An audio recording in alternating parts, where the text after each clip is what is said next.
Quand Amret a réalisé que, que le microcrédit permettait de sécuriser des revenus, mais qu'en réalité ces revenus n'étaient pas réinvestis parce que les personnes devaient faire face à des grosses dépenses de santé, le GRED s'est posé la question de mettre en place un projet de micro-assurance santé.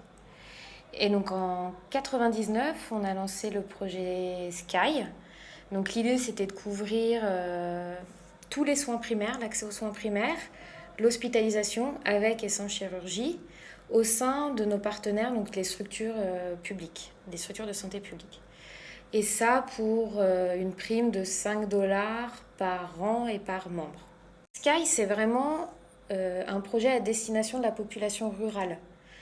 Quand on sait qu'au Cambodge, 80% de la population vient du secteur agricole, il était vraiment important de proposer un produit pour cette population-là, qui est la plus vulnérable face aux dépenses de santé, puisqu'au Cambodge, les dépenses de santé sont un des premiers facteurs de pauvreté.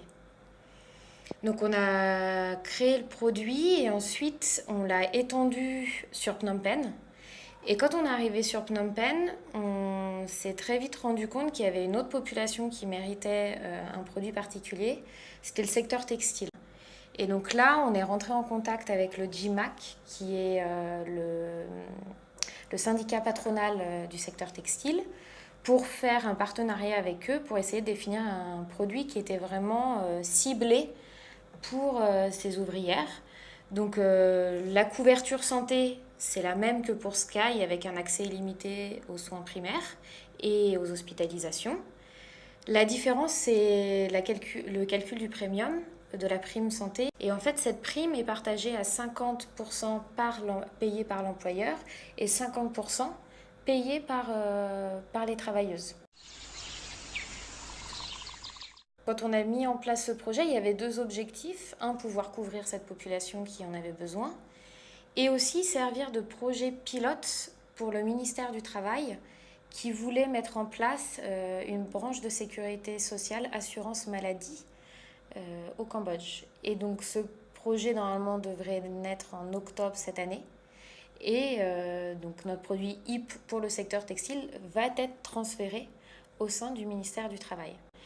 Et ces deux projets ont été financés grâce au soutien de l'AFD, qui est présente aussi bien sur le secteur informel, du coup avec Sky, et le secteur formel avec HIP. Sans subvention, les primes sont trop faibles pour pouvoir rendre l'institution pérenne.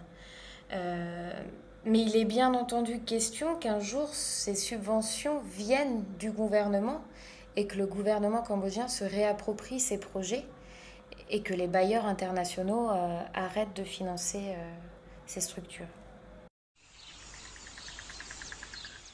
Sky, on a été jusqu'à 70 000 avant le transfert. Aujourd'hui, comme on a transféré toutes les activités rurales, on ne couvre que les activités en urbain. Et on a à peu près le même nombre d'assurés sur les deux produits, 6 500 sur HIP et 6 400 sur Sky. Donc aujourd'hui, on arrive à 13 000 assurés pour les deux projets.